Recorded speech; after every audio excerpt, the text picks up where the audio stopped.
Colombia vive horas decisivas. A tan solo 17 días de la segunda vuelta presidencial, el ambiente político está más tenso que nunca. Mientras las campañas de Abelardo de la Espriella e Iván Cepeda intensifican sus recorridos por todo el país, nuevas declaraciones, denuncias y advertencias están encendiendo el debate nacional. En las últimas horas, Rodrigo Lara lanzó fuertes acusaciones sobre lo que estaría ocurriendo detrás de esta recta final de la campaña. Desde presuntas presiones de grupos armados en algunas regiones, hasta cuestionamientos sobre la estrategia política del gobierno y la posibilidad de un escenario de confrontación institucional después de las elecciones. Sus palabras han generado una enorme controversia y ya están provocando reacciones en distintos sectores del país. Pero eso no es todo. También se habla de supuestas campañas de desinformación, denuncias sobre compra de votos, la incertidumbre alrededor de los debates presidenciales y el papel que jugarán millones de colombianos en una de las elecciones más importantes de las últimas décadas. Empecemos a hablar del presidente Gustavo Petro. No reconoce los resultados y sigue hablando de un supuesto fraude a pesar de que todas las entidades, las misiones de observación internacional, todo el mundo dice que el tal fraude no existió. No, esto que está haciendo el presidente Petro es de extrema gravedad, Diego. Es la primera vez en la historia de Colombia, por lo menos aquí en el siglo XX, en donde vemos a un presidente desconociendo los resultados, la expresión democrática del pueblo colombiano, la voz del pueblo colombiano, alegando fraude con motivos mentirosos, sin ninguna prueba, sin ninguna razón que lo justifique. Esto es básicamente desesperación por el resultado electoral, porque sabe que va a perder, porque sabe que la mayoría del pueblo colombiano rechaza su mala gestión, rechaza su mal gobierno, rechaza las promesas incumplidas y está hastiado básicamente de la corrupción y de la complacencia con los grupos armados en los territorios que matan, asesinan y extorsionan a los colombianos todos los días. Es inaceptable, es una grave amenaza contra la democracia colombiana lo que está haciendo el presidente Petro y lo vamos a rechazar y lo vamos a combatir y hacemos un llamado a todos los colombianos a que salgamos masivamente a las urnas, a defender a nuestra democracia, al Estado de Derecho y a hacer respetar nuestra voz en las urnas. Claro, pero es que este es el preámbulo, doctor Lara. Y si en la segunda vuelta presidencial, como ustedes calculan, gana el doctor Abelardo de la Espriella, ¿qué podría pasar en Colombia? Porque pues muy seguramente tampoco va a aceptar los resultados el presidente Petro. No, naturalmente, es que, Diego, este llamado a desconocer los resultados electorales no es nada distinto, Diego, a un llamado a la movilización general, básicamente, de las milicias urbanas, que son las primeras líneas, los que salen encapuchados a destruir los bienes públicos, a amedrentar a los colombianos, a bloquear los sistemas de transporte masivo, a tirar piedras, a vandalizar y a destruir para intimidar, y la movilización de las milicias rurales, que son las disidencias de las FARC y todas las expresiones armadas cobijadas básicamente por la falsa paz total. Yo le digo, en este momento yo tengo reportes, por ejemplo, del departamento del Caquetá, en donde se señala que las disidencias, allá manda el bandido Calarcá, está citando a los presidentes de Junta de Acción Comunal para dictarles instrucciones respecto del voto a favor de Iván Cepeda. Y eso es lo que está pasando en todo el litoral pacífico, en el suroccidente del país, en las zonas bajo control del Clan del Golfo en Antioquia, en el Guaviare y en muchas zonas en donde operan esas estructuras delincuenciales. El llamado que se está haciendo es a la movilización, a salir a la calle, desestabilizar al país, bloquear al país, vandalizar, intimidar y amedrentar mediante las armas. Ese es el llamado que se está haciendo con este desconocimiento de los resultados. Además, no sé si tuvo la oportunidad de ver, pero el representante Andrés Forero esta mañana reveló un video de cómo algunos integrantes del pacto histórico dicen que hay que sembrar terror. Eso es lo que hay que hacer en estas 3 semanas. Por supuesto, haciendo referencia a crear un terror alrededor de Abelardo de la Espriella. ¿Tuvo la oportunidad de ver el video? No he visto el video, no he visto el video. No. Bueno, pero pasamos de Isabel Zuleta hace un tiempo, de quemar a Fajardo, a esto, que hay que sembrar terror. No, es que toda la estrategia de movilización de estas organizaciones es aterrorizar a la población, Diego. Cuando usted tiene a las estructuras de este individuo Calarcá en el Caquetá, llamando a los presidentes de Junta de Acción Comunal para dictarles instrucciones precisas respecto del voto, eso se hace mediante el fusil y mediante el terror. Yo estuve revelando resultados, voy a revelar más tarde otros, que muestran básicamente cómo en los departamentos de Chocó, Nariño y Cauca hay votaciones atípicas en la mayoría de los municipios del litoral y coinciden plenamente con los municipios de mayor riesgo por intervención de actores armados que ha sacado y que ha expedido la Defensoría del Pueblo. Es decir, en donde hay actores armados en estos departamentos, en donde hay posibilidad de de constreñir al elector mediante las armas de los delincuentes de la paz total, Cepeda obtiene unas votaciones atípicas grotescas, superiores al 70%, con tasas de participación inferiores al 45% o 40%. Es decir, en donde hay baja participación, en donde tenemos municipios en la lista de la Defensoría del Pueblo con alto riesgo de presencia de grupos armados y constreñimiento del elector, y tienes votaciones atípicas con más del 70% a favor de Cepeda, pues la respuesta es clara. Estamos ante poblaciones completamente secuestradas, amenazadas, amedrentadas por parte de estructuras criminales y obligadas a votar básicamente por Iván Cepeda, porque esas estructuras armadas van a defender a capa y espada los privilegios de la llamada paz total, que como todo el país sabe, no es un proceso de paz, porque no hay ley de sometimiento que lo estructure, porque no hay hitos, no hay etapas, no hay concentración, no hay desmovilización, no hay entrega de armas. Lo que hay es un parapeto legal, lo que hay es básicamente una figura legal que permite la existencia de estas organizaciones, su presencia en el territorio sin temor a ser agredidos, sin temor a ser perseguidos y sometidos por parte de la fuerza pública, porque lo que hace la paz total básicamente es amarrar las manos, amarrar los brazos de los militares de Colombia, la fuerza pública, para perseguir estas organizaciones y cumplir con su deber constitucional de defensa y protección de los colombianos, de su honra y de su patrimonio. Uno de los temas que más controversia ha generado después de la primera vuelta presidencial tiene que ver con los resultados obtenidos en algunas zonas apartadas del país, especialmente en regiones donde históricamente la presencia del Estado ha sido limitada y donde diferentes organizaciones armadas ilegales han ejercido influencia sobre la población. Diversos sectores políticos han puesto sobre la mesa una pregunta que hoy genera debate nacional. ¿Por qué en algunos municipios con fuerte presencia de grupos armados se registraron votaciones tan altas a favor de Iván Cepeda? Para algunos analistas y dirigentes políticos, esta situación merece una investigación profunda por parte de las autoridades electorales y de los organismos de control. Las denuncias apuntan a posibles escenarios de constreñimiento al elector, una práctica ilegal que ocurre cuando los ciudadanos son presionados, intimidados o amenazados para votar por determinado candidato. Aunque estas acusaciones deben ser verificadas por las entidades competentes, lo cierto es que han encendido las alarmas en medio de una elección que ya se encuentra en su etapa definitiva. Lo que resulta llamativo para quienes han estudiado los resultados es que varios de estos municipios coinciden con zonas donde la Defensoría del Pueblo había advertido previamente riesgos electorales debido a la presencia de actores armados ilegales.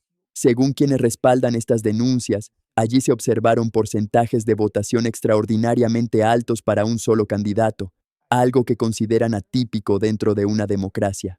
Esto que usted nos está contando en este momento es muy preocupante, doctor Lara, porque es algo de lo que se ha venido hablando desde hace un par de meses, pero usted ya ha documentado todo lo que nos está contando. Sí, yo he venido revisando esos resultados electorales y he venido cruzando con la base de datos que expide la Defensoría del Pueblo respecto de municipios con alto riesgo de incidencia de actores armados en estas elecciones, y los resultados son terribles. Es decir, en todos esos municipios en donde hay bandidos, en donde hay presencia de delincuentes de la paz total, tenemos más del 70% de votos a favor de Cepeda, eso se llama votación atípica, y tenemos bajísimas tasas de participación.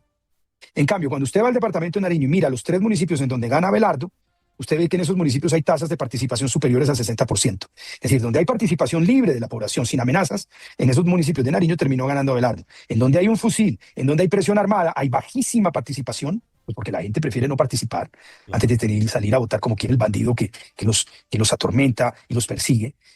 O si lo tienen que salir a votar básicamente como indique el bandido, y eso es más del 70% de la votación. Esto es muy grave lo que está pasando en esas zonas del país. Y súmale a eso ahorita la estrategia del gobierno, que es movilizar básicamente a través de los operadores logísticos, de la Agencia de Tierras, de la UNGRD, de la Unidad de Víctimas y del Ministerio del Interior, los transportes para poder arriar básicamente a la gente y llevarla a votar, porque eso es lo que están viendo en este momento. Y la tercera estrategia que están implementando es la de compra de votos, que es viendo cómo utilizan a los actores políticos locales en diferentes departamentos, senadores y congresistas, con esas estructuras de compra de votos, y les entregan dineros en efectivos. Eso es lo que se está armando en este momento y eso es lo que hay que denunciar con mucha vehemencia. Bueno, mire, los resultados de la primera vuelta: Abelardo de las Priella, 10.361.499 votos. En segundo lugar, Iván Cepeda, con 9.688.361, más o menos una diferencia de unos 670.000 votos, tal vez un poco más. ¿Cuál va a ser la estrategia, doctor Lara, de ustedes para obtener más votos y ganar, por supuesto, en la segunda vuelta? Hombre, la estrategia es sostener con extrema coherencia lo que ha sido el espíritu y la esencia de esta campaña. Esta es una campaña que nació, que se construyó sobre la base de un pacto entre el candidato Abelardo y la ciudadanía. El pacto fue con el pueblo y con Dios, como muy bien lo menciona el candidato y próximo presidente Abelardo de la Espriella. Aquí esta campaña no se hizo sumando politiqueros, no se hizo sumando partidos tradicionales, estructuras responsables de la corrupción de siempre, de los desafueros, de los excesos de siempre. Se hizo pactando directamente con el pueblo colombiano. Y eso es lo que se hizo básicamente en esta campaña, y esa es la fórmula ganadora y la fórmula que se va a sostener. Abelardo de la Espriella dijo con mucha claridad, que aquí estaban muchas personas anunciando su apoyo, incluso políticos. Y digo, perfecto, como cualquier ciudadano pueden hacerlo. Cada quien es libre de expresar su derecho al voto como le parezca, pero aquí no va a haber de ninguna manera transacciones ni acuerdos para la captura o el acceso de la administración pública colombiana, que ha sido la tragedia, lo que ha paralizado el funcionamiento del Estado colombiano, lo que ha desviado básicamente a muchas entidades del Estado colombiano de cumplir con el bien común, de cumplir con su objetivo de servir el interés general para desviarse hacia intereses particulares de corrupción y de alimentación de alimentación de estructuras. Más allá de los partidos políticos, de las maquinarias tradicionales y de los acuerdos burocráticos, la campaña de Abelardo de la Espriella ha insistido en un mensaje que se ha convertido en uno de los pilares de su discurso: el pacto entre la ciudadanía, el pueblo y Dios. Según sus seguidores, la fortaleza de este proyecto político no radica en alianzas con estructuras tradicionales de poder, sino en la conexión directa con millones de colombianos que buscan un cambio en el rumbo del país. La idea de este pacto ha sido presentada como un compromiso basado en principios, valores y en la convicción de que Colombia puede recuperar la seguridad, la confianza en las instituciones y las oportunidades para las familias. Durante sus intervenciones públicas, Abelardo ha reiterado que su campaña nació desde las calles, desde los ciudadanos comunes y desde la esperanza de quienes consideran que el país necesita una transformación profunda. Por eso, sostiene que el respaldo popular será el factor decisivo para alcanzar la victoria en la segunda vuelta presidencial. ¿Se van a concentrar en alguna zona del país en especial? Por ejemplo, Bogotá tiene un crecimiento, la costa Caribe, que es muy importante en unas presidenciales. ¿Han definido eso? No, pues obviamente lo más importante en este momento es pues básicamente ejercer las actividades de campaña en los centros urbanos más importantes del país. Ese es el propósito naturalmente en este momento, y denunciar lo que quieren hacer, denunciar los intentos de compra de votos. Y ayer el candidato Abelardo fue muy enfático. Abelardo dijo, aquí sabemos quiénes son los compradores de votos Con en nombre todas las propio, regiones ¿no? del país. Sí, aquí sabemos quiénes son los compradores de votos. En política no hay nada oculto. Sabemos exactamente quiénes son. Sabemos también cómo cogen el dinero de la contratación pública y se lo entregan a esas estructuras. Y vamos a denunciarlos penalmente, y al mismo tiempo también se va a proceder con el exterior. Abelardo dijo que es muy probable que todas estas personas terminen en la lista OFAC o sin visa, porque eso ya lo ha hecho los Estados Unidos. Los Estados Unidos ha revocado visas de personas acusadas de fraude electoral en virtud de unas leyes norteamericanas que permiten hacer esto para personas que alteren los procesos democráticos en diferentes países del mundo. Se ha visto en Ghana, se ha visto en Nigeria y se ha visto en Venezuela. Y si estos operadores políticos, senadores, representantes y gobernadores, a los que ya tenemos perfectamente identificados, se prestan para estas estructuras de compra de votos, procederemos también a denunciarlos en el exterior, en donde la justicia es muy expedita. Bueno, veremos a ver qué ocurre entonces en estos 17 días que restan. La registraduría ha dicho que el gobierno Petro no ha girado los recursos para la segunda vuelta presidencial. Se está muy atento a ese dinero que es necesario porque en el exterior las votaciones se inician 8 días antes. Doctor Lara, en medio de todo este panorama, ¿qué va a pasar con los debates? Mire usted, el 9 de junio había uno programado aquí en Semana. Abelardo de la Espriella dijo que sí. Al parecer Iván Cepeda no lo va a aceptar. En RTBC dicen que no van a hacer debate. Entonces, la cosa no pinta nada bien. Hombre, Abelardo ha sido enfático y ha dicho que él acepta los debates. Él acepta incluso las condiciones que pongan los medios de comunicación. Lo que le está pidiendo Iván Cepeda es que acepte los resultados, porque es que es muy difícil debatir con una persona que no acepta los resultados. Es decir, que no acepta que Abelardo de la Espriella le ganó en la primera vuelta, que no acepta la legitimidad del sistema democrático. ¿Cómo voy a debatir con una persona que no acepta mi resultado electoral, que desconoce la legitimidad de mi resultado electoral? Es que es un desafuero. Y eso lo que demuestra es el carácter y el talante antidemocrático de la izquierda que representa Iván Cepeda. Claro, porque los ciudadanos quieren conocer las propuestas. Lo dijo hoy Juan Daniel Oviedo, que por cierto no se va ni con uno ni con el otro, pero pues no más cafés. Lo que se necesitan son debates para que la ciudadanía conozca propuestas. Hombre, es que, digamos, todo esto denota y revela, le quita la máscara a la verdadera naturaleza de la izquierda representada en Iván Cepeda. Mire, yo quiero ser muy enfático en este mensaje, Diego. Hay unas masas urbanas bien intencionadas en Bogotá, en las capitales más importantes del país, que de pronto no han entendido bien o no conocen bien la naturaleza de la izquierda que representa Iván Cepeda. Porque no nos digamos mentiras, Diego. La izquierda es un universo muy amplio. En la izquierda hay sectores democráticos de izquierda muy válidos y, por Dios, más que respetables en una democracia, pero también hay unas izquierdas radicales que tienen básicamente el vicio de tolerar la violencia en la política o de coexistir o cohabitar con la violencia en la política. Aquí hay unas izquierdas extraordinariamente radicales como la de Iván Cepeda, cuyo origen es el Partido Comunista Colombiano. Es la versión más radical de la izquierda. Es la versión más extrema de la izquierda. Iván Cepeda no es, como pueden pensar algunos, de buena fe, el señor pacifista, bien intencionado, decente. No, Iván Cepeda es una expresión de la extrema izquierda. Es decir, es un radical desde un punto de vista ideológico. Y esa izquierda, cuyo origen es el Partido Comunista, siempre ha partido del hecho, del principio, de que pueden coexistir, básicamente, las expresiones democráticas de lucha por el poder, por los canales democráticos, con las expresiones armadas en el territorio. El Partido Comunista Colombiano ha sido el único partido comunista en América Latina que ha fundado un grupo guerrillero. Fue el grupo guerrillero de las FARC, fundado en 1952. Y lo que pudo ser de pronto una expresión de autodefensa campesina en sus inicios, terminó convertido en una máquina sanguinaria de guerra y de narcotráfico, que hoy de alguna manera subsiste a través de estas expresiones delincuenciales que no son nada distinto a esas disidencias que no son nada distinto a narcotraficantes en armas. Y así llegamos al final de este análisis en un momento que podría marcar el futuro de Colombia durante los próximos años. A medida que se acerca la segunda vuelta presidencial, la tensión política aumenta y cada declaración, denuncia y propuesta adquiere una importancia enorme para millones de ciudadanos que aún siguen atentos al desarrollo de la campaña. Las declaraciones de Rodrigo Lara han puesto sobre la mesa temas que generan preocupación y debate. Las denuncias sobre presuntas presiones en algunas regiones apartadas, el papel de los grupos armados ilegales, las discusiones sobre la transparencia electoral y la necesidad de garantizar que cada colombiano pueda votar libremente son asuntos que sin duda seguirán ocupando el centro de la conversación nacional. Pero más allá de las diferencias políticas, hay una realidad que nadie puede desconocer. Colombia enfrenta una elección histórica.